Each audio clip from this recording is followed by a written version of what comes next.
This is Fred. He's an African American.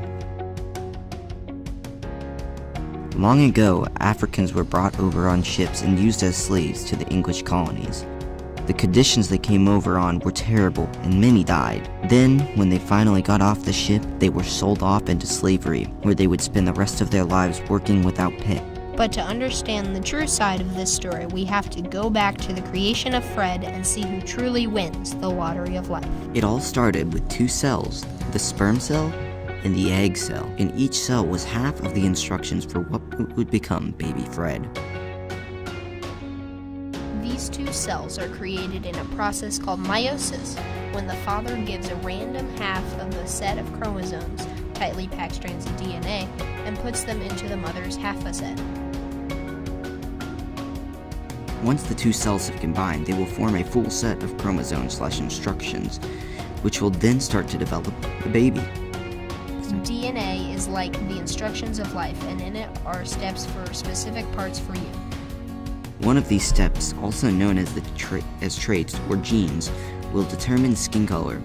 There happen to be 3 genes that we know of that affect skin color in humans. This means that the skin color is polygenic trait, with more than one gene affecting it. In each gene, there's 2 alleles, meaning that the parent has 6 total alleles known by geneticists. However, the parents each only pass on 3 through their sex cells. This means that there are tons of possible combinations of kids, which is why siblings can look so different in skin color.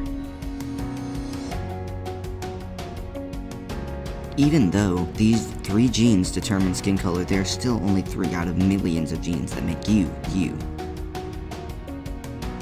Now let's get back to the beginning once again and see one last trait that can completely change how your skin color, no matter the other genes.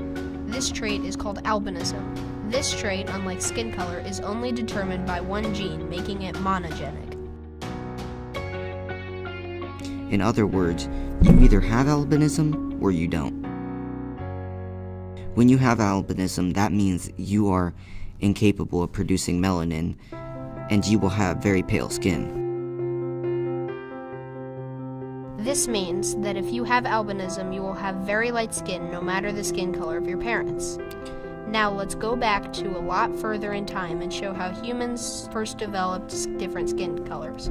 It all started around 2 million years ago, when the ancestors of humans started to evolve and shed their hair.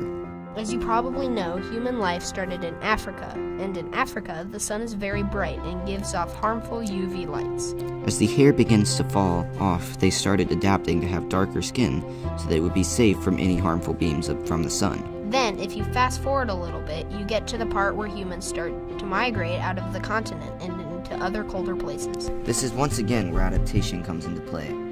While you may know UV light can be dangerous, but it is also necessary for the production of a thing necessary for the body to survive. Vitamin D. The reason they needed to adapt to have lighter skin is because the darker skin would block out too much of this UV, making the vitamin D harder to get, which can cause birth defects like rickets. In the end, what we're trying to say is, at least from a genetic standpoint, skin color has no more influence than something like eye color or hair color.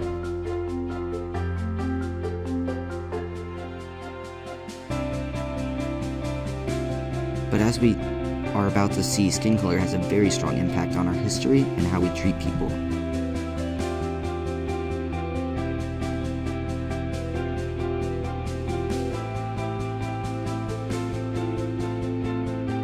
In the early 1600s, the New World was just coming into view, and the first colony was founded. This colony was known as Jamestown. In the original 13 colonies, there were 2 kinds of colonies, ones created to make money and the ones created for religion.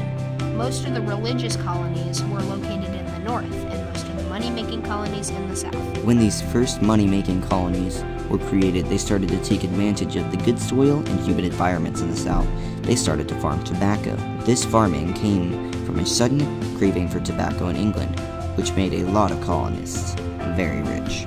These hue plantations needed lots of labor for cheap prices, so they started a process called indentured service. This is where Africans and others that were too poor to come over to the Americas would pay for their trip with servitude. However, this process didn't last long because many of the agreements would expire and the plantation's owners would run out of work.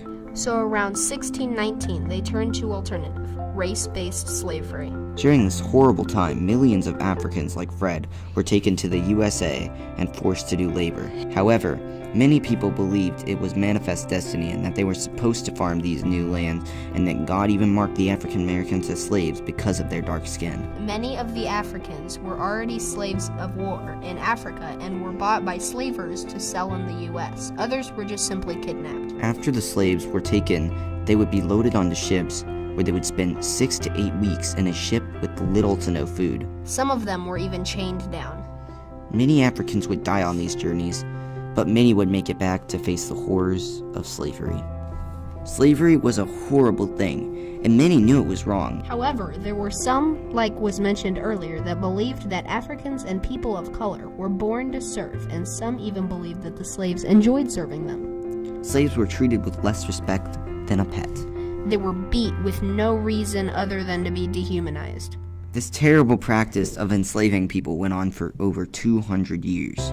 During this time, many slaves started to create their own culture. This culture was created as a mix of African and American cultures, so things like medicine had more of an African twist with herbs. However, the main religion they practiced was more of an American tradition.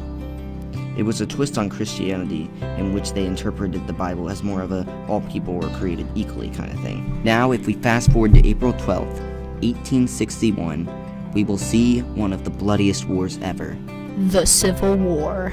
This war was fought over many things, but it can be traced back to one major cause, and I bet you guessed what it is. If you guessed slavery, then you would be right. But while many of you may imagine the Union Army as brave, kind soldiers helping the slaves in freedom, the only real reason the Union did it was so that the South did not have more voting rights than the North. This war waged on between the North and the South for almost 4 years. When the war was finally over, the North had won, meaning that slavery was abolished and all people of color were free.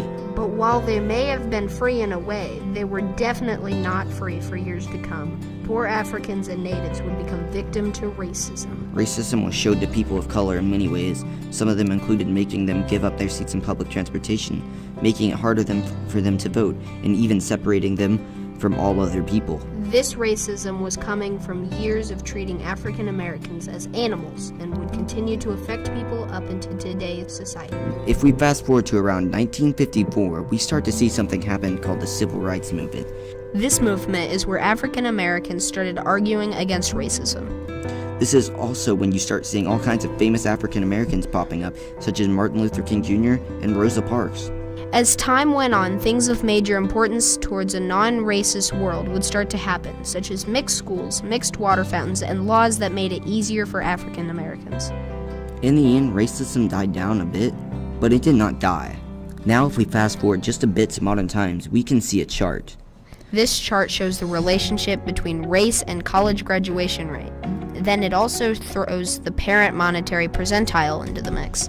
If you look at this chart, you can see a closeness between the races and their graduation rates, but you can still see how it affects us today. This is demonstrated by the fact that white graduation rate is always above African American, and Asian graduation rates are above the graduation rates of whites. In the end, unfortunately, skin color does matter. But only in a social standpoint. From a genetic standpoint, skin color is no different from hair color and eye color.